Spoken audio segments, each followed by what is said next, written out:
Here now with more from Providence, our own CB Cotton. CB, what's the latest?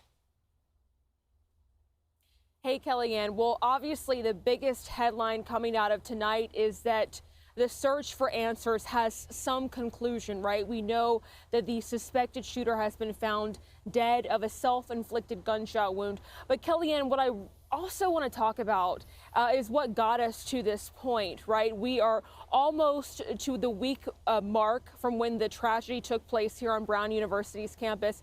And this big development, the manhunt really intensifying, came after Rhode Island, or Providence police rather, did a big push asking the public for information to identify the person of interest believed to be the gunman, and then also a second person who was seen in proximity to the person of interest. They released a lot of surveillance video showing that the suspected shooter cased this neighborhood around Brown University for about 2 hours before the tragedy. So they put out all of these surveillance images, making this plea: everyone, help us identify who this person is. And then it seems like after they did that, tips started pouring in, leading them to connect the dots. As we've been talking about, we learned from Fox sources that as of today, investigators were looking into a possible link between the campus shooting and the murder of this esteemed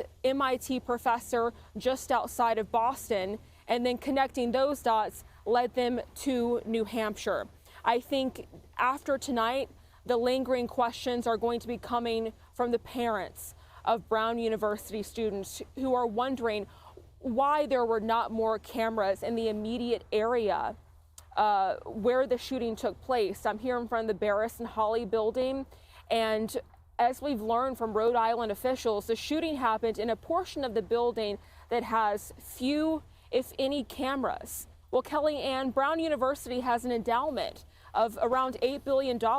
So parents are going to be wondering, why was there any spot of this campus that was left untouched and didn't have first-rate technology? Because you have to wonder now, if clearer images were put out sooner, is there a possibility that this suspect could have been apprehended alive? We also learned, as the investigation progressed, that Brown University was not part of a real-time crime center that Providence PD has set up that allows them to monitor cameras across the city in real time. Brown University was not opted into this program. I've reached out to Brown several times about this to try to get an explanation, have not yet heard back.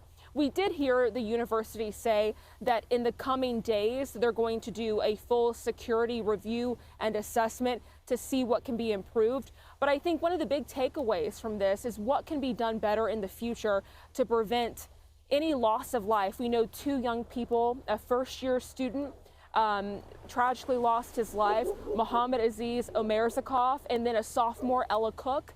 Both had so much promise, and now they are taken from us. Kellyanne, back to you. CB, you raise great points in that reporting, and even though this Brown University suspect has died of a self-inflicted gunshot wound, we will be asking these questions into the future. You're absolutely right. Every time there's a crime, people scream about guns, and yet they could have had simple cameras in places where we've all seen the map, CB. You're standing, yards away from that. We've all seen the maps where these cameras were missing.